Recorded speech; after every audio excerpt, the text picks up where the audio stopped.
ওনাকে ওভাবে ধরছে, ইট দিয়ে প্রথমে মারছে, তারপর যে পাটা জবাই করে খড়গ আছে না, পাটা জবাই করে ওই খড়গ দিয়ে এক কোবাইছে এখানে।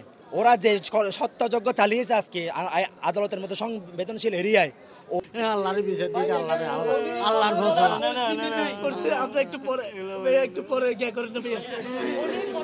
দুর্ভাগ্যজনক, আজকে কোনো পুলিশ কোর্ট বিল্ডিং প্রিমিসেসে ছিল না।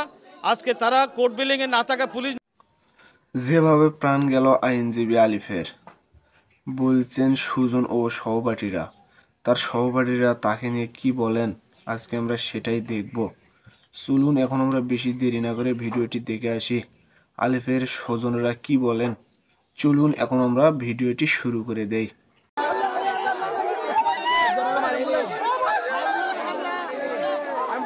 একজনের মারি ফেলি, এটা মারি ফেলি,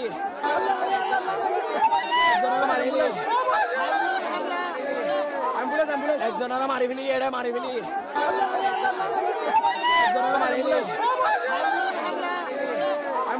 একজনের মারি ফেলি, এটা মারি ফেলি।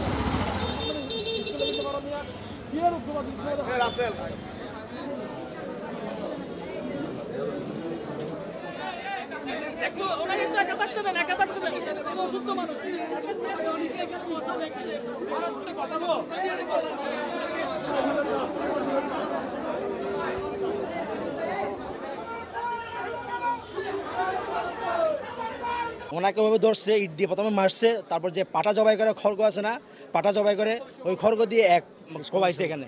ওরা যে সত্যাযজ্ঞ চালিয়েছে আজকে আদালতের মতো সংবেদনশীল এরিয়ায়, ওরা ধর্মীয় দোহাই দিয়ে আর চলা যাবে না। এখানে যারা সন্ত্রাসী তাদের কোনো ধর্ম নাই, আমরা তাদেরকে সন্ত্রাসী হিসেবে চিহ্নিত করছি। হিন্দু ধর্মের একজন নেতাকে নিয়ে আসছে, এটা আইনের বিষয়, আইন দেখবে। আমরা যারা সাধারণ আইনজীবী ছিলাম, আমরা নীরব ছিলাম, আমরা ওনার জামিনের কোনো বিরোধিতা করি নাই। হিন্দুরা উচ্ছৃঙ্খল করেছেন, ওনার সনাতনীরা বা ইসকন যাই হোক, ওনারা আদালত অঙ্গন অবরোধ করেছেন, এখানে আমাদের কোনো মাথা ব্যথা ছিল না। আইন আইনের গতিতে চলবে। পুলিশকে অবরুদ্ধ করে রেখেছে, যে জজ সাহেবকে 3-4 ঘন্টা অবরুদ্ধ করে রেখেছে। এই আদালতের আমার যে 12 বছরের ক্যারিয়ারে কোনোদিন দেখিনি আদালতে আদেশ দেওয়ার পর, সিডাব্লিউ জেল হাজতে প্রেরণ করার পর কোনো আসামিকে প্রিজন ব্যান সহ আটকে রাখার কোনো আমরা দৃশ্য দেখি, নজির কোর্ট বিল্ডিং আমরা দেখি নাই। আমরা ওখানে দাঁড়িয়েছিলাম, আমার নাকের দেখেন পাথর মারছে, ওইটা পাথর আমার নাকে এসে পড়ছে। আমাদের পাশ থেকে এই আলিফকে ধরে নিয়ে গিয়ে তারা জবাই করে হত্যা করেছে। সুতরাং এই ইসকন হচ্ছে যে একটা সন্ত্রাসী গোষ্ঠী, তাদেরকে আমরা এই মুহূর্তে নিষিদ্ধ করা হোক বাংলাদেশ থেকে। আমরা চাই এই ইসকন নিষিদ্ধ করার যদি দাবি না হয়, তারা হচ্ছে জঙ্গি সংগঠন। এখন বর্তমানে আজকে আদালতে যে তারা কর্মকাণ্ড করেছে, এই কর্মকাণ্ডের প্রমাণ করে ইতিহাসে, বাংলাদেশের ইতিহাসে আমার হয়েছে কিনা মনে নাই। আমার বেশি আদরের ভাই ছিল এটা, আমাদের সবার প্রিয় ছিল। ও কোনোদিন কারো দোষ করে নাই, সবার ভালো করে আসছে। তো ছোটো থাকতে পর্যন্ত সবার ভালো করে আসছে। তো ও কোনোদিন কারোর সাথে অন্যায় করে নাই। ও আইনজীবীর মধ্যে এমন ভালো ছিল, তো ওর মতো আইনজীবী আর নেই।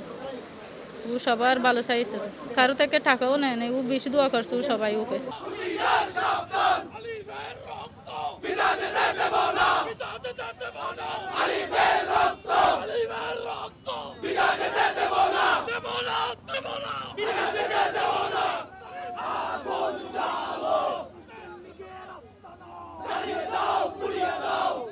আল্লাহর বিচার দিক, আল্লাহর ফসল।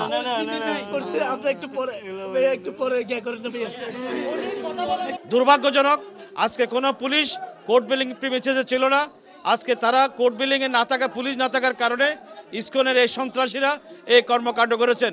বিকেল 4টার দিকে কোর্ট বিল্ডিং থেকে নামার পথে অসংখ্য মোটরসাইকেল, গাড়ি, কার, প্রাইভেট কার, মসজিদের গ্লাস, ইমাম সাহেব থেকে শুরু করে যাকে পেয়েছে তাকে মারধর করেছেন। সর্বশেষ আমাদের এই ভাই যিনি মারা গেছেন, সাইফুল ইসলাম, তাকে আহত করেছেন, তাকে কুপিয়ে হত্যা করেছেন। এবং আমরা বলতে এই ঘটনার তীব্র নিন্দা জানাচ্ছি। আগামীকাল আমাদের জেলা আইনজীবী সমিতির জরুরি সভায় সিদ্ধান্ত হয়েছে, আগামীকাল কোর্টে